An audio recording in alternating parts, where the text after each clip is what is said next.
All I can tell you is that I'm not a morning person and I need matchsticks for my eyelids.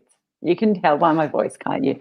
These ODIs are going to be killers. Although I'm sure you were up at 3:30 a.m. all ready to go, weren't you, Locke? Oh, I am the opposite to a morning person. Like you, I struggle heavily in the morning. So when you look at the schedule and go, there's a game starting at 4:30 in the morning Australian time. Look, I'll be honest, it was a little bit of catch-up involved. But, I mean, what better way to discuss it than a game that we kind of have rushed through a little bit more? Well, I guess that's true. The rain delays helped. Anyway, let's get on with the show.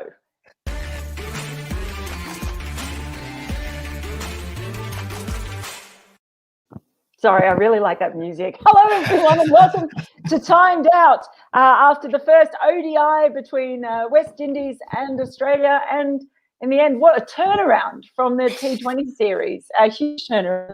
Australia ending up winning by 133 runs in a game. It was reduced to 49 overs aside.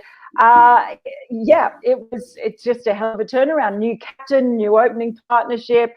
Another debutant in there as well, and it was very much a new sort of, I guess, everything for Australia, really, Lockie.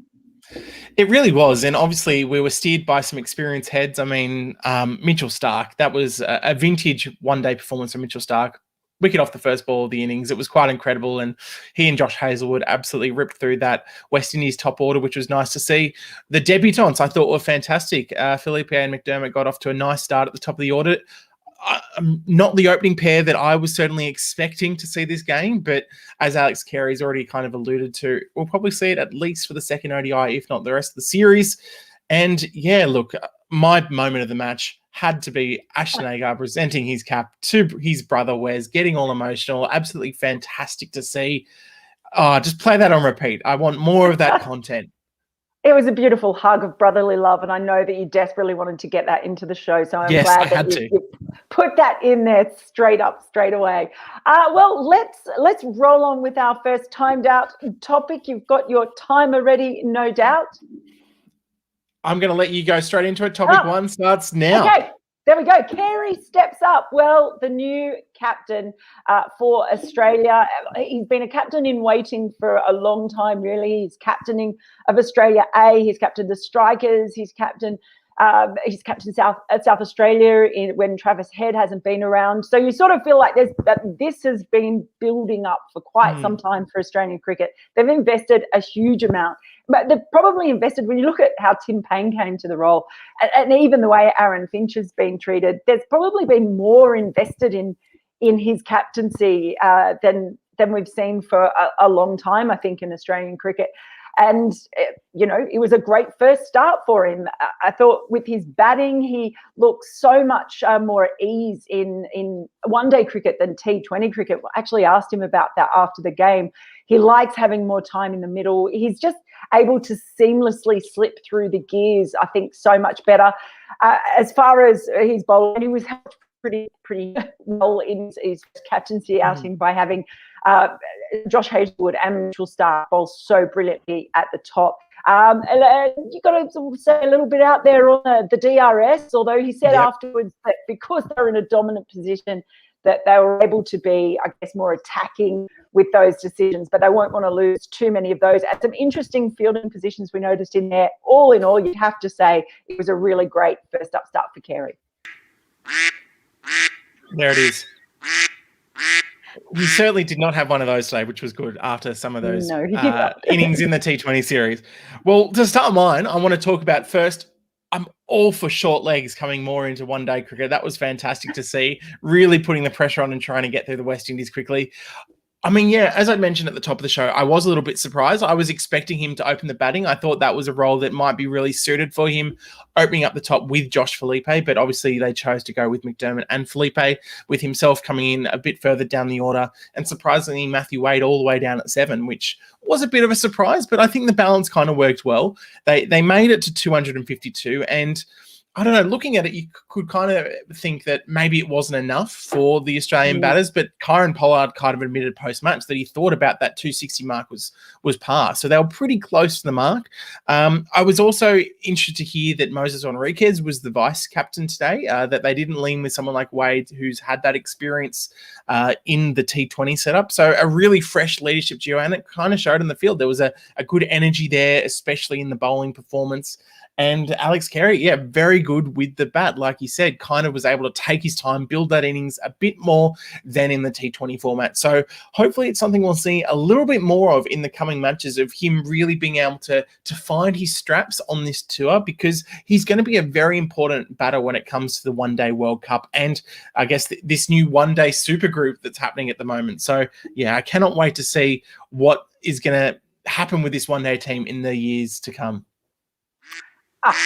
Perfectly timed there as well. And we have a perfectly timed comment that's come in from Gopal B, who says, Aussies all set for the ODI World Cup, it seems. Too bad. The next one's in 2023, and they are not so set for the T20 World Cup, which unfortunately there are 2 in the next 2 years, which is a very valid point. But I guess that is the good thing about now, after the women have led the way with the World Championship in one-day cricket. Now that you have this league table that's been set up in ODIs, you know, you might look back at this series. This could be a series that is really helpful to Australia at the time. We saw in the Test Championship, you know, how those sort of games along the line, those bilateral series on the line, they don't seem as important early in the cycle, but you suddenly look back at them at the end of the cycle. So, you know, that is a very good point. They do need to sort out their T20 cricket. If they can keep building for their ODI cricket at the same time, look, I'm okay with that. Well, it was kind of strange in Australia's innings in the field. It almost didn't feel like a one-day match to start when you had Starc and Hazlewood tearing through. Like, what they were doing wasn't too different from what they were doing in T20 cricket. And they had the West Indies 6 for 27. And yeah, it was just bizarre kind of a display from the West Indies. They didn't really put any security around their own wicket. They weren't trying that. So look, I guess in a sense, even though it is a different format of the game, the way this match played out, there is some things that they can take away for their T20 cricket as well, I think. Yeah, maybe we'll see. Certainly some of the bowlers looking in great form, which is helpful. Now, our next topic for the day, let's talk a little bit about Walsh Jr. Again, there weren't too many positives about the West Indies performance. They will obviously be clearly disappointed, but certainly the form that we've seen and the skill that we've seen from Hayden Walsh Jr. has been absolutely outstanding across the T20 matches, and then he carried that into this ODI today, because they just don't seem to know how to play him, the Aussies. He really causes them so much trouble, and they held him back.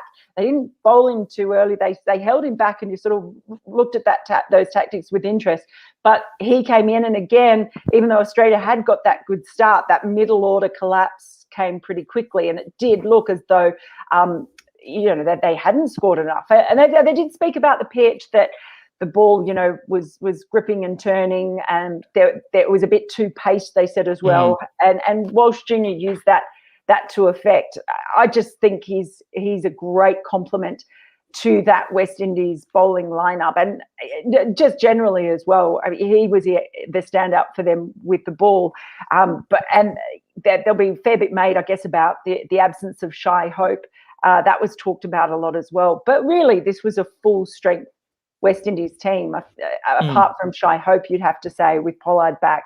But he now has a real leg-spinning weapon in Hayden Walsh Jr. Good to see.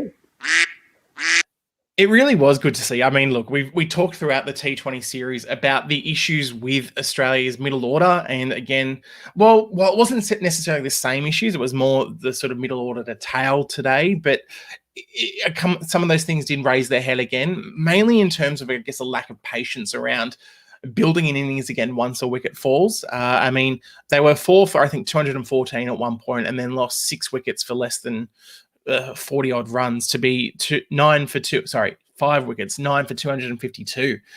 So really, again, it kind of just showed that once the brakes were applied on Australia's innings, they just tried to hit their way out of it a little bit too much. So I think that's something that'll definitely be looked at before the next ODI match. I mean, Hayden Walsh in particular, that over where he managed to dismiss both Alex Carey and Ashton Turner, really gave, I guess, the West Indies a sniff, because before that, Australia looked like posting a really competitive target. We're on track for probably 280 plus. And yeah, his wickets and his 5 for just completely destroyed any chance of that and really made that game really even. It was anyone's game going into the second innings. So he's just impressed so incredibly in the last sort of fortnight. And considering where he has been, obviously the story's been told a fair bit now about how he was a net bowler for the Aussies at various points, and now he's gone to actually come in and destroy them in international cricket. It's fantastic to see, and he'll be a part of this side for a while to come, I think.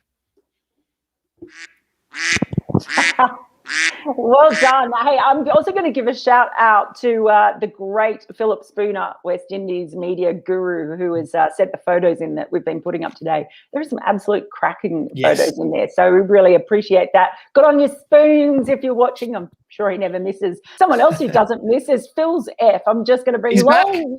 Yo, can't be another random find. Good to see you back, guys. Phil's F, it is great to see you back. You're always, always welcome. So thanks for coming along.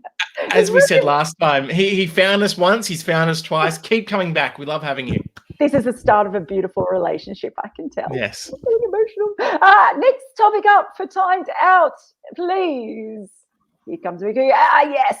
Number 3, the Starc Hazlewood demolition machine. I'm also going to bring in, as I start this, sorry, I'm going first all the time. I'll let you go first next. But I'm bringing in Entertain First Channels, who says Mitchell Starc is a proper ODI bowler. Yes, he is. And the funny thing is that he did exactly the things that he's really good at in this match. And that is the new ball bowling, striking early, and then coming in and ripping through the tail and taking wickets late. He had a bit of swing. He bowled quite full. He got some brilliant Yorkers in there to take a wicket first ball, and then to follow up by removing the off stump of Lewis, which was I thought it was just a terrific ball. It was all the things. It was like all the things that Starc is known to be good for. He brought them out in this game, and having no actual release at the other end with Josh Hazlewood, who sort of had mixed returns in the T20 series. I think this format, when it comes to white ball cricket, I think T20 cricket doesn't suit Hazlewood as well as ODI cricket does. Just the reliability of his pace, line and length, I think works better in 50 over cricket. So the two of them in tandem, it was really brilliant to see. And it's a little shout out for Wes Agar, who didn't look like he was out of place in this side. And it's nice to see him get an opportunity. Definitely agree with that. I thought Wes looked fantastic. I mean, for my 90 seconds, I definitely want to focus on that kind of partnership that Hazlewood and Starc have formed. They've bowled together for so long now that you're right. When they bowl in tandem, they really attack together. I mean, eight wickets, 8 overs, they took the first 6 wickets. I mean, it was 6 for 27 at one point, and if not for CAREY and POLLARD, which we'll get onto a little bit later, it could have been a really almost embarrassing scoreline if it isn't already for the West Indies in terms of this match. So, yeah, it was fantastic to see. And the fact that even when it was 9 wickets down, Starc was in there bowling Yorkers, absolute toe crushers, which were perfectly line and length. It kind of shows that he's found that rhythm, especially with white ball cricket again. And it will be dangerous, I guess, for other batsmen from other teams heading into the World Cup later this year, because a lot of those skills do translate, I guess. So that'll be interesting to see. I was really impressed with Josh Hazlewood. I think, again, he's kind of showing that he is a damaging white ball bowler when given the chance. And at the top of an innings, he's one of the last people, probably with Starc and maybe Pat Cummins, that you'd want to face in world cricket, in one-day cricket, because he was just hitting line and length perfectly. He was giving the batters absolutely zero chance to get away. And while, yes, there could have been some more patience, and there were, I mean, with Starc in particular, there was that LBW that was just clipping the leg stump. I mean, even taking that into consideration, it was just fantastic to see them bowling so well in tandem in this match.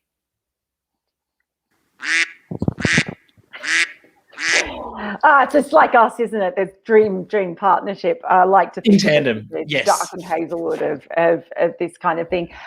Yeah, of course, the West Indies may have helped them a little bit. I think particularly when you saw Jason Holder fall into the most obvious of sort of leg side short ball traps was a bit of a worry as well. So that might be a bit of a problem. But our next timed up topic for today is Pollard power. I'll let you go first. Oh, okay. I'll go first on this one. All right. Kieran Pollard saved the West Indies, I guess, as I said before, from embarrassment. I mean, it was a pretty good innings from him, got that sort of momentum going. And I think more importantly, it was just good for the West Indies to have him back in the team after missing those 5 T20 matches, because I guess he is such an important, experienced figure in that team that it gives them all a boost when they're out in the field. I think we saw that at certain points in the field for the West Indies.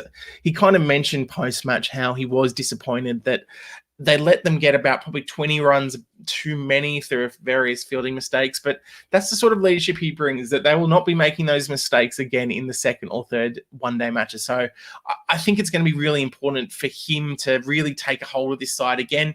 But with the bat, I mean, 5 fours, 3 sixes, in what was tricky conditions when he was coming into bat, I thought he did a fantastic job. He really slowed down a little bit towards the end when he's he sort of fell short of people to bat with him, which was kind of a shame. It would have been nice to see him have wickets in the shed to be able to really go on with that innings. But I think still getting that half century and finishing on around that 100 strike rate, even though it was around 140, 150 at points, it was a really important innings from him. And it's the sort of thing that other players in the team will look at and go, okay, maybe that's how we get on top of the Australian bowling attack in the next 2 matches. And I'll give you 4 extra seconds, Mel. No, I'm just going to clap. Thank you. That's okay. I could almost just spend the 90 seconds talking about that one hit 6 that he hit straight down the ground over the bowler's head. Well, the thing about Kieran Pollard for me is that he makes it look more effortless, I think, than just about any batters. There aren't many batters he barely looked like he touched that ball. It was so nonchalant. It's quite amazing to watch the way he does that. So for me, I just really enjoyed watching that. I thought, he obviously just blasted Adam Zampa out of the attack completely. And going ahead to the next games, I think Australia will really have to look at their plans to Kieran Pollard, because I think they served him up some balls probably in areas where he would have liked them as well. Let's just say that. But it also goes to show with, you imagine him putting him in that West Indies T20 side as well, a real reminder of what he brings to the side and to that T20 side with his captaincy. So it was great. But even though he did slow down when he was running out of partners, I actually would give a bit of credit to Australia's bowling as well, because I do think they sort of pulled it back a little bit, and even when Mitch Marsh came on as well, sort of in that middle over period. So for West Indies, positive to have him back, and hopefully they will benefit from having him around in the next 2 matches. But it wasn't enough today. One last thing I want to say on Pollard quickly is he blew the hair straight off Adam Zampa's head with some of those hits. I think I don't know where that disappeared.